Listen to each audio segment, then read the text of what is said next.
is Dr. Gavin Ross Emery. I'm the founder of the Wei Qi Healing Center and Shop. I am also the co-creator of the Wei Qi system of natural healing. Wei Qi is a system of healing that takes many different faces, but it all boils down to one concept, which is the process of empowering one to heal oneself. We do that through a system of energetic healing, through a system of chakra healing, through a system of working with other divination tools, but putting them in a Wei Qi format of healing, such as Tarot and intuitive.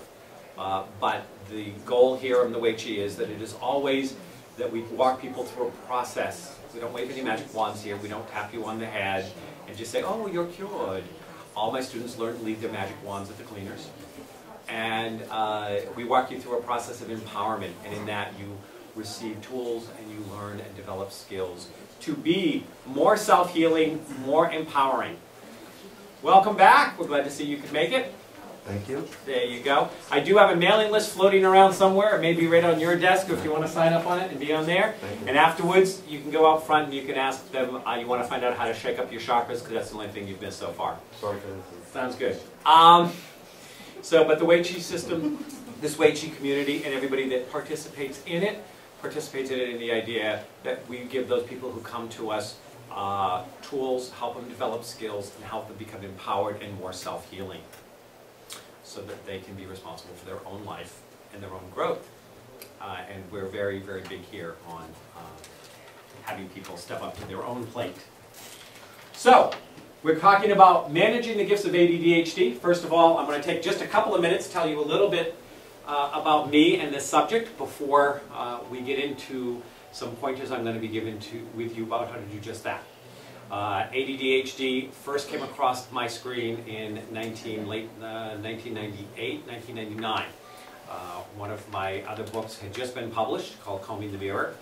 And just before I got ready to start going down the East Coast to do a book signing tour in Barnes and Nobles and Borders and all sorts of different places, I had come to me, this couple was doing marriage work with me, trying to put their marriage back together. They had reached this little bump. He had retired, and now that she had to live with him 7 days a week, the marriage wasn't going as well as when he was a workaholic. Something about him being gone a lot of the time made the marriage go very well. It was a second marriage for both of them. They'd been married for about 25 years, actually. But again, this seemed like it went downhill when he stepped out and they actually started living together on a regular basis, on a daily basis. At one point in the process, he came in to me one day it was only about a week before I was getting ready to go on the book tour for Combing the Mirror, and he announced that he decided he had ADD. And he had looked at it, he had looked around, he had gone on websites, he'd even picked up some books to read about it. Now at that point, working as a catalyst, and working in all areas, including areas where, we sometimes call my intuitive, my secret sauce, kind of being able to see, know, perceive things that are just beyond the physical reality, that I kind of looked at him. And I remember the very first thing I said is I looked at him and went, it must hurt to be in your head, because you never stop thinking, do you? I never thought about it that way, but you're right, I don't. And then I started getting a little more information, and then I started describing. I'm like, so when you do this, it's because this is going on inside of you. When you do this, it's because this is going on inside of you. When you do, and he looks at me and he gets all excited and he said, as soon as I decided I might have ADD and I investigated it, everything I've read has been about what it looks like to everybody else. You're the first one that can tell me what's going on inside of me that makes sense. Because if we understand what's going on inside, then we can do something with it. If we're just looking at the symptoms of how things are playing out to people, sometimes all we're doing is doing crap shot after crap shot after crap shot to see what would work. That was on a Thursday in my Portland, Maine office. On Monday in my Portsmouth office, and I think I was leaving like on Friday for the book signing tour, I had a woman call me that was a student of mine. She'd been studying with me for a little bit, been a client, a student. I had done some work with her, had done a little work with her family along the way, and she called me and she said that her child was in trouble, one of her children was in trouble. We'll call him Henry. That wasn't his real name, but Henry was in trouble, and could I help? Now at this point I've been in practice long enough that the correct answer is, I don't know what's wrong. Now, of course I can! Because all of those that are out there doing service in the world, okay, your first urge is to want to say, yes, I can help. right? You want to be able, of course, I can do something. Sometimes you can't do anything. And that's always a hard thing to take. And it seems like the more initials behind your name, the harder it is to accept that you can't do anything. Especially descending on how those initials kind of roll around. So I said, what's wrong? She said that her child had ADD, that the school wanted to medicate him, that he did not want to be medicated. He was 11 years old. That some of his friends were being medicated at that point. And he said that, you know, if you try to medicate me, I'm going to run away from school. And she goes, well, you know that we're going to have to make you go to school. Then I'll run away from home. He said, well, you know, that's probably not going to work out either. He said, but if you medicate me, I will kill myself because I would rather be dead than be a zombie. And all my friends are not themselves anymore when they're on this medication. And she's like, I don't know what to do. I said, well, bring him in. Bring him in. We'll see. So Henry came in. We sat down, spent a little time with him. I looked at him. And it was very clear to me, clearer than my first gentleman I worked with. And, you know, actually I just saw him a few months ago. And this was, like I said, 1998. So that was, what, 9 years ago. The marriage is still intact, doing very well. And we did a lot of work on how to help her understand what's going on with him so she could manage him. And he could manage himself to know what he could do. And in fact, I won't work with an ADD-HD adult if that's in a relationship unless their spouse is willing to come in. Because the spouse has to be part of the process. When I work with ADD-HD entrepreneurs, which I've helped a lot of ADD-HD people get into business, stay into business, or expand their business, make it successful like they can, I won't do it without the key person of their staff being in there. So that they understand. You know, it's almost as if one of the things you want to look at with this ADD-HD reality is, it is not that they are disabled. They are not less able. They do not have a disability, they have a diffability. They learn and process information differently. They experience the world differently. Well, somebody who was raised in a third world country that has never seen a TV or a telephone or has any doesn't even have electricity. I mean, I have backpacked through Central America on old Mayan highways to places where there was no running water and electricity. If you took one of those kids and threw him into a kindergarten class in Haverhill, Massachusetts, do you think that kid would struggle? Yeah. Of course. First of all, they wouldn't know the language. Second of all, they wouldn't know what's going on. If you don't know the language to talk to an ADD-HD person, they're not going to get it. But that doesn't mean they're less able. We have to learn to talk the language. And I am going to say here, medication is not a universal translator that teaches them how to talk the language. It teaches them how to go into survival mode to get through the process of not standing out in a negative way.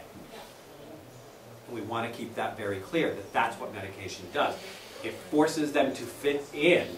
It doesn't teach them really how to deal with the wider circle of their gifts, their talents, and their creativities. So after I finished working with, after I had that session with Henry, I went and I looked at the mother, and I was like, no. You really don't ever want to. You don't want to do this to this kid. Now, what I also noticed was, energetically, it looked to me as if this child had been born without skin. He was so open, and he picked up everything. You know that there is that illness where people will be born like the boy in the bubble. And so every little piece of bacteria or something will come in.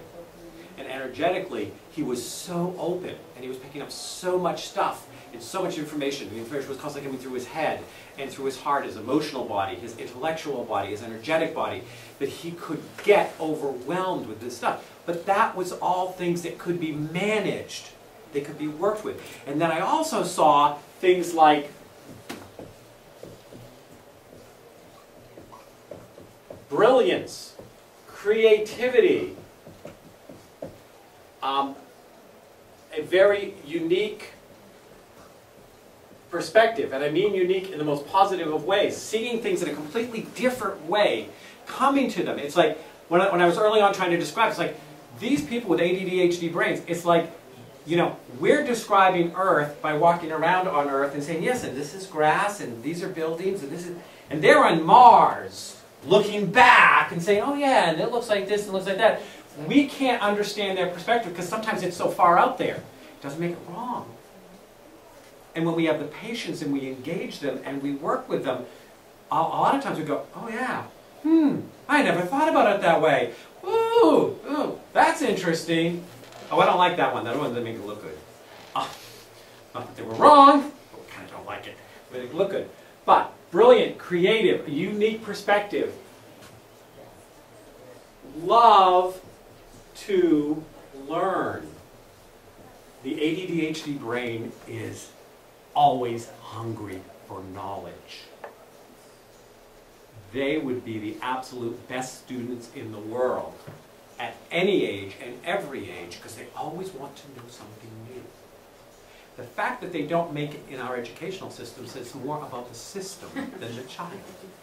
The way they don't make it in the corporate world says more about the corporate world than the adult.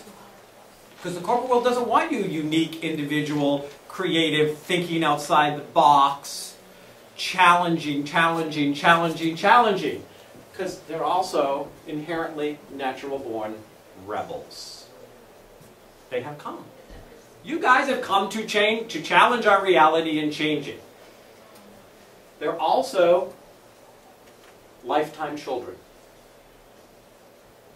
They're childlike in a way, and that can become childish, but inherently it's childlike because there is always an innocence about it. That there are some things they never truly can understand. They can accept they happen, but they can never truly understand. They never really understand why we would do war. They never really understand why we would throw poisons into water we're going to drink. They never understand why we would deforest something when we understand it's destroying the land that's feeding us and taking care of it. They don't get it. They understand we do it, but they don't ever really get it. This guy that I worked with back, he's in his 80s now, and I can still sit down. And it's like talking to a child in some ways. Not in bad ways, but in that kind of innocent way that sometimes makes us very uncomfortable to talk to a child. Because who here has ever talked to a child that has made them uncomfortable because they asked a question and you really didn't want to answer the question? Because you knew how stupid it made us look. It really makes it look stupid to say, well, the reason for war is... wouldn't you like to watch a video? Okay. So, we have all this brilliance, creativity, unique perspective, this childlike innocence, this rebel, love to learn, and very, very justice-oriented.